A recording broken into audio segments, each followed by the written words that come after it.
Au nom du Père et du Fils et du Saint-Esprit, Amen. la grâce de Jésus le Christ notre Seigneur, l'amour de Dieu le Père et la communion de l'Esprit Saint soient toujours avec vous. Et avec votre esprit. Frères et sœurs, préparons-nous à célébrer le mystère de l'Eucharistie en reconnaissant que nous avons péché.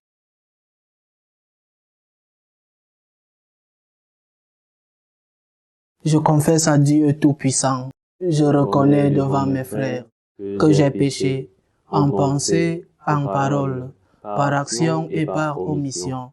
Oui, j'ai vraiment péché.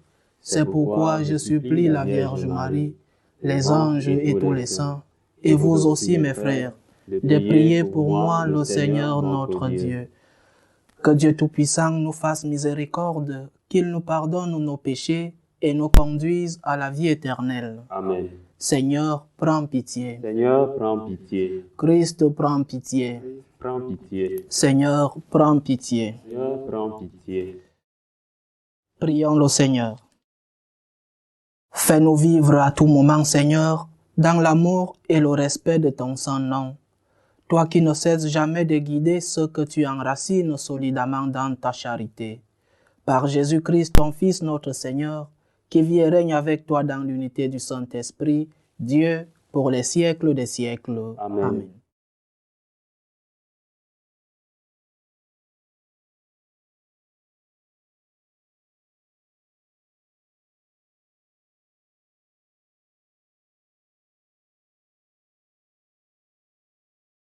Lecture du deuxième livre des rois. Jéconias avait 18 ans lorsqu'il devint roi, et il régna 3 mois à Jérusalem. Sa mère s'appelait Nehusta, fille d'Elnathan. Elle était de Jérusalem.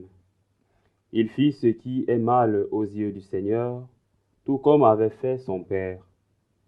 En ce temps-là, les troupes de Nabuchodonosor, roi de Babylone, montaient contre Juda, contre Jérusalem, et la ville fut assiégée. Le roi de Babylone vint en personne attaquer la ville que son armée assiégeait. Alors Jéconias, roi de Juda, avec sa mère, ses serviteurs, ses officiers et ses dignitaires, se rendit au roi de Babylone, qui les fit prisonniers. C'était en la 8e année du règne de Nabuchodonosor. Celui-ci emporta tous les trésors de la maison du Seigneur, avec ceux de la maison du roi, et brisa tous les objets en or que Salomon, roi d'Israël, avait fait faire pour le temple. Tout cela, le Seigneur l'avait annoncé. Nabuchodonosor déporta tout Jérusalem, tous les officiers et tous les vaillants guerriers, soit 10 000 hommes, sans compter tous les artisans et les forgerons. On ne laissa plus sur place que la population la plus pauvre. Le roi Jéconias fut déporté à Babylone avec la reine-mère, les épouses royales, les dignitaires, l'élite du pays. Tous partirent en exil de Jérusalem à Babylone. Tous les soldats, au nombre de 7 000, les artisans et les forgerons, au nombre de 1 000, tous ceux qui pouvaient combattre, furent déportés à Babylone par le roi Nabuchodonosor. Celui-ci fit roi à la place de Jéconias, son oncle Mathania, dont il changea le nom en celui de Sédécias. Parole du Seigneur. Rendons grâce à Dieu. Pour la gloire de ton nom, Seigneur, délivre-nous.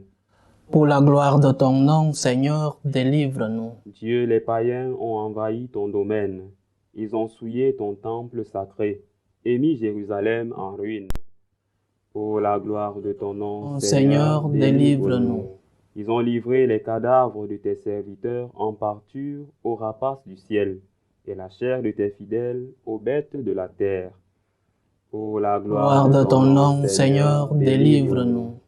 Ils ont versé le sang comme l'eau aux alentours de Jérusalem. Les morts restaient sans sépulture. Gloire de ton nom, Seigneur, délivre-nous. Nous sommes la risée des voisins, la fable et le jouet de l'entourage. Combien de temps, Seigneur, durera ta colère et brûlera le feu de ta jalousie. Pour la gloire De ton nom, Seigneur, délivre-nous. Ne retiens pas contre nous les péchés de nos ancêtres, que nous vienne bientôt ta tendresse, car nous sommes à bout de force. Pour La gloire de ton nom, Seigneur, délivre-nous. Aide-nous, Dieu notre Sauveur, pour la gloire de ton nom. Délivre-nous, efface nos fautes, pour la cause de ton nom. La gloire de ton nom, Seigneur, délivre-nous.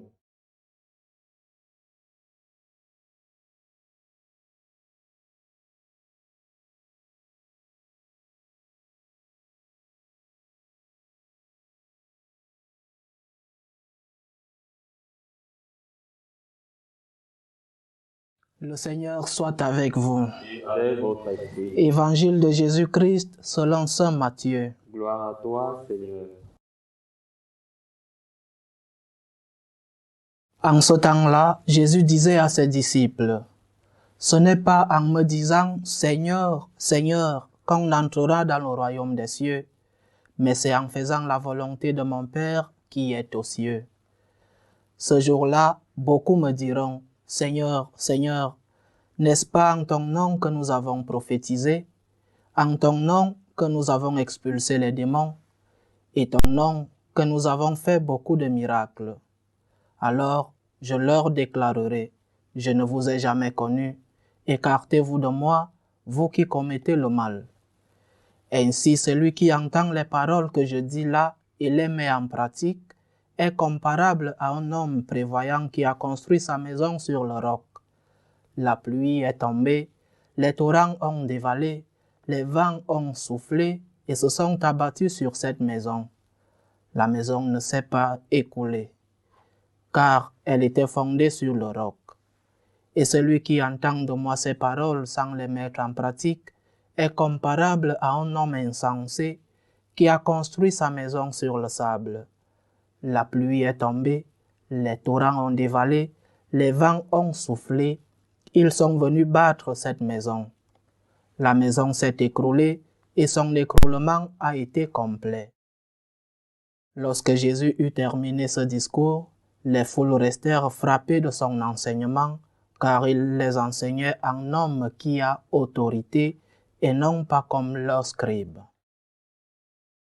Acclamons la parole de Dieu. Louange à toi, Seigneur Jésus.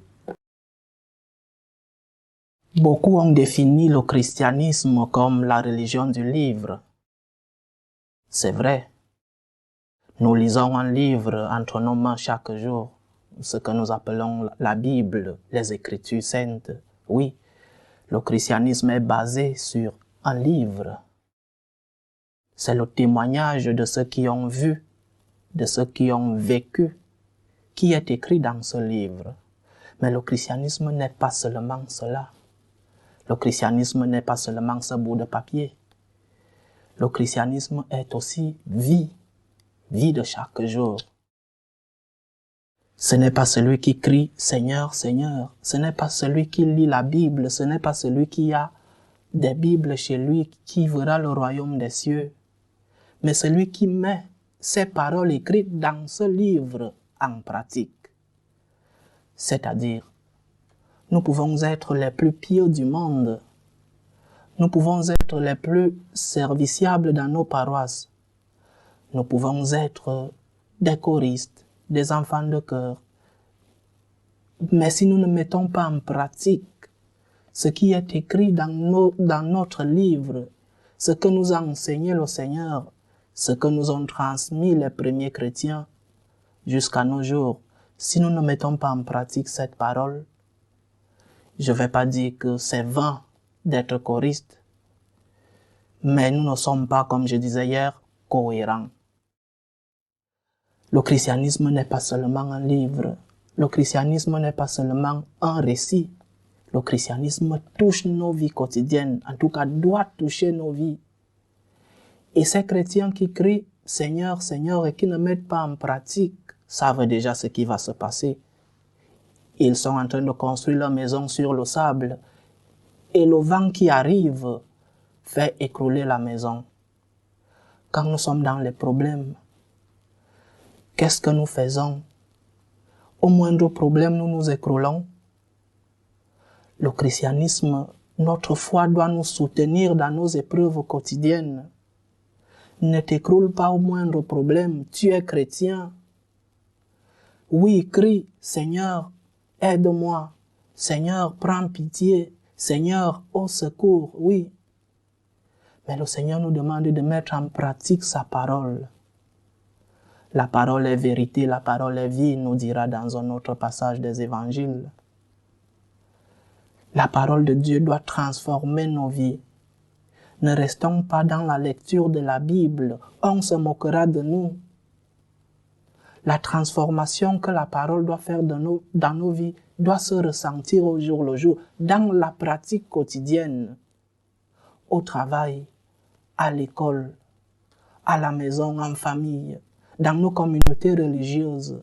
Mettons-nous en pratique ce que nous lisons, ou alors nous sommes des toujours à genoux à l'église, mais en sortant de là, nous sommes d'autres personnes. La parole est vie. La parole mise en pratique change nos vies. Alors, chers frères et sœurs, oui, nous sommes une religion de la Bible, mais aussi, nous sommes une religion de la pratique de la parole.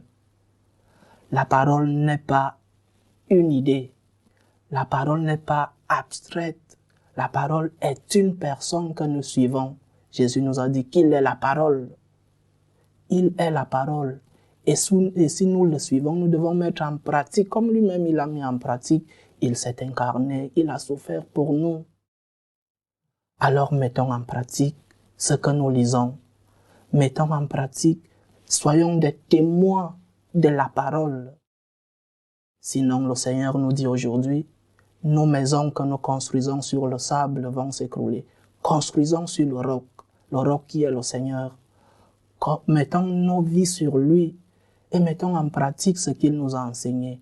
C'est comme cela que, quand le vent arrivera, nous ne nous écroulerons pas. Quand les problèmes de la vie arriveront, nous serons cimentés sur le roc qui est le Seigneur. Loué soit Jésus-Christ.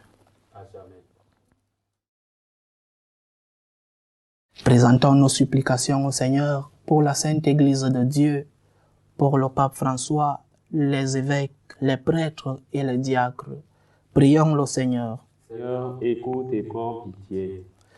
Pour ceux qui nous demandent des prières, pour les malades, pour ceux qui cherchent du travail, pour ceux des familles séparées, prions le Seigneur. Seigneur, écoute et prends pitié. Prions le Seigneur pour nos bienfaiteurs, pour ceux qui nous aident à soutenir le séminaire, pour que le Seigneur leur rende à la mesure de leur foi. Prions le Seigneur. Seigneur, écoute et prends pitié. Pour nous tous enfants, prions Dieu qu'il nous donne la grâce de pouvoir mettre en pratique ses paroles, pour que nous soyons les témoins de ce que nous lisons, les témoins des enseignements de Dieu. Prions le Seigneur. Seigneur, écoute et prends pitié. Seigneur, écoute et prends pitié, toi qui vis et règnes pour les siècles des siècles. Amen. Amen.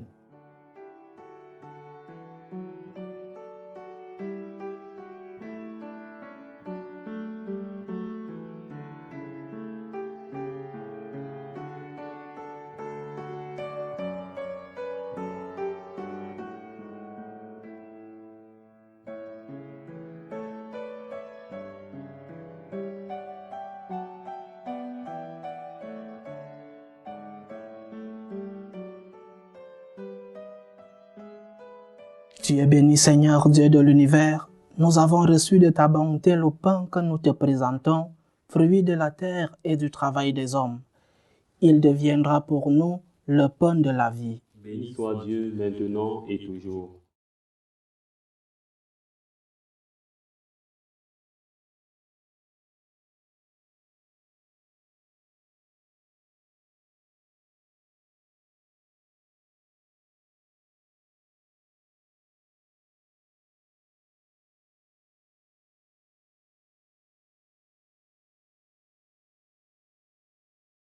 Tu es béni, Seigneur, Dieu de l'univers. Nous avons reçu de ta bonté le vin que nous te présentons, fruit de la vigne et du travail des hommes. Il deviendra pour nous le vin du royaume éternel. Béni soit Dieu maintenant et toujours.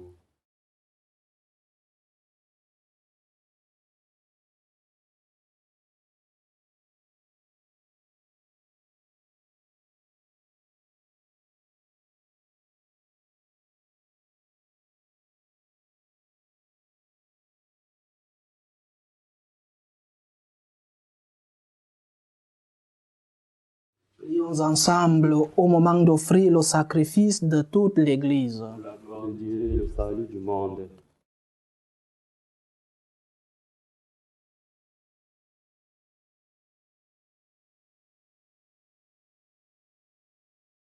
Accueille, Seigneur, le sacrifice de louange et de paix.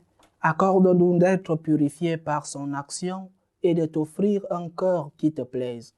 Par le Christ notre Seigneur. Amen. Le Seigneur soit avec vous. Et avec votre esprit, Élevons notre cœur. nous tournons vers le Seigneur. Rendons grâce au Seigneur notre Dieu. Cela est juste et bon. Vraiment, il est juste et bon pour ta gloire et notre salut de t'offrir notre action de grâce toujours et en tout lieu, Seigneur Père très saint, Dieu éternel et tout-puissant. Tu n'as pas besoin de notre louange, et pourtant c'est toi qui nous donnes de répandre à tes bienfaits. En te rendant grâce, nos chants n'ajoutent rien à ce que tu es, mais nous font progresser vers le salut par le Christ notre Seigneur. C'est pourquoi, unissant nos voix à celles des anges, nous te louons dans la joie en proclamant « Saint, Saint, Saint, le Seigneur Dieu de l'univers, le ciel et la terre sont remplis de ta gloire. Hosanna au plus haut des cieux. Béni soit celui qui vient au nom du Seigneur. Hosanna au plus haut des cieux. » Toi qui es vraiment saint, toi qui es la source de toute sainteté, Seigneur, nous te prions. Sanctifie ces offrandes en répandant sur elles ton esprit, qu'elles deviennent pour nous le corps et le sang de Jésus le Christ notre Seigneur. Au moment d'être livré et d'entrer librement dans sa passion, il prit le pain, il rendit grâce, il le rompit et le donna à ses disciples en disant « Prenez et mangez-en tous. Ceci est mon corps livré pour vous. »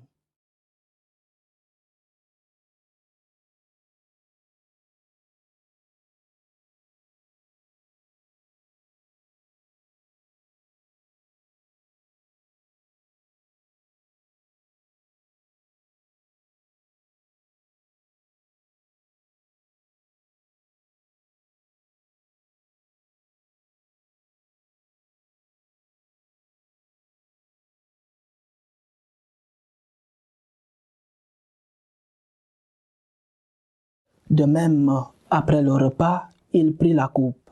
De nouveau, il rendit grâce et la donna à ses disciples en disant « Prenez et buvez-en tous, car ceci est la coupe de mon sang, le sang de l'alliance nouvelle et éternelle, qui sera versé pour vous et pour la multitude en rémission des péchés. Vous ferez cela en mémoire de moi. »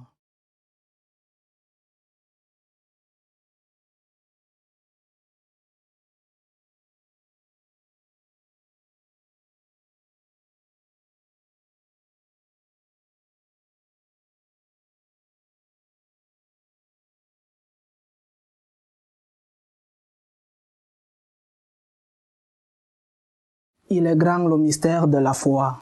Nous annonçons ta mort, Seigneur Jésus, nous proclamons ta résurrection. Nous attendons ta venue dans la gloire.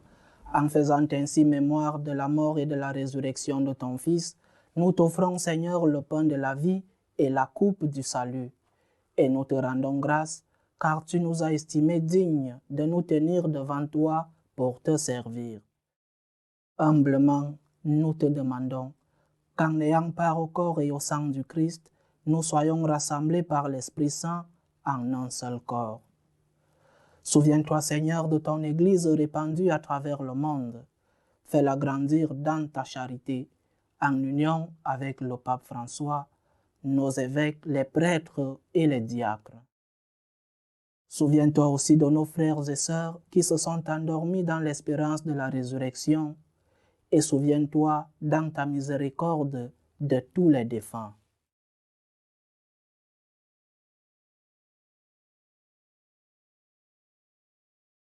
Accueille-les dans la lumière de ton visage. Sur nous tous enfin, nous implorons ta bonté. Permets qu'avec la Vierge Marie, la bienheureuse Mère de Dieu, avec Saint Joseph, son époux, les apôtres et tous les saints qui ont fait ta joie au long des âges, nous ayons part à la vie éternelle et que nous chantions ta louange et ta gloire par ton Fils Jésus le Christ.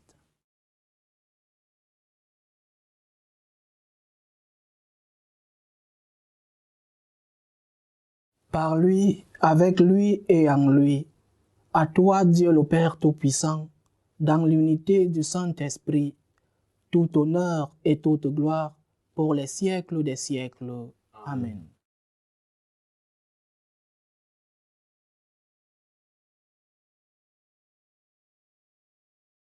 Comme nous l'avons appris du Sauveur et selon son commandement, nous osons dire, Notre Père, qui es aux cieux, que ton nom soit sanctifié, que ton règne vienne, que ta volonté soit faite sur la terre comme au ciel. Donne-nous aujourd'hui notre pain de ce jour. Pardonne-nous nos offenses, comme nous pardonnons aussi à ceux qui nous ont offensés. Et ne nous laisse pas entrer en tentation, mais délivre-nous du mal. Délivre-nous de tout mal, Seigneur, et donne la paix à notre temps. Soutenus par ta miséricorde, nous serons libérés de tout péché, à l'abri de toute épreuve. Nous qui attendons que se réalise cette bienheureuse espérance, l'avènement de Jésus-Christ, notre Sauveur. C'est à toi qu'appartiennent le règne, la puissance et la gloire pour les siècles des siècles. Seigneur Jésus-Christ, tu as dit à tes apôtres, « Je vous laisse la paix, je vous donne ma paix. » Ne regarde pas nos péchés, mais la foi de ton Église. Pour que ta volonté s'accomplisse, donne-lui toujours cette paix et conduis-la vers l'unité parfaite. Toi qui vis et règnes pour les siècles des siècles. Amen. Que la paix du Seigneur soit toujours avec vous. Et avec votre esprit. Dans la charité du Christ, donnez-vous la paix.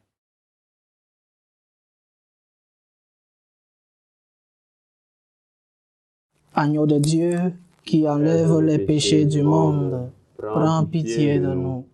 Agneau de Dieu, qui enlève les péchés du monde, prends pitié de nous. Agneau de Dieu, qui enlève les péchés du monde, donne-nous la paix.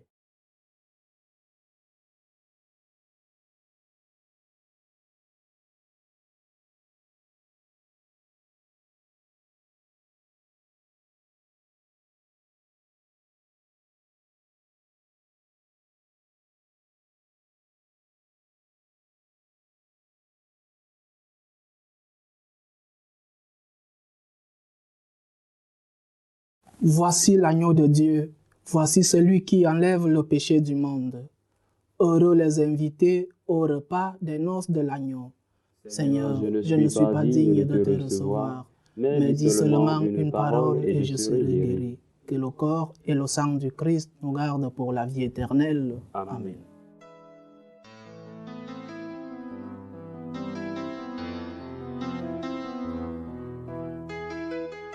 Communion spirituelle. Mon Jésus, je crois en votre présence dans le très saint sacrement. Je vous aime plus que toute chose et je désire que vous veniez dans mon âme.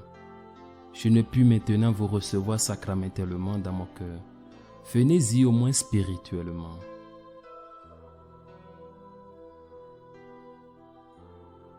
Je vous embrasse comme si vous étiez déjà venu et je m'unis à vous tout entier. Ne permettez pas que j'aie jamais le malheur de me séparer de vous. Amen.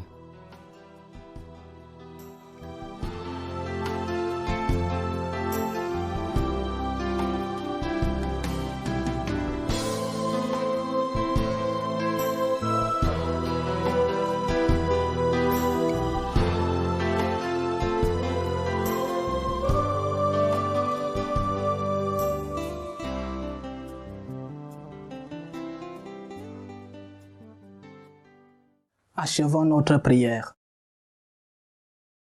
Nourris et renouvelés par le corps sacré et le sang précieux de ton Fils, nous implorons ta bonté, Seigneur.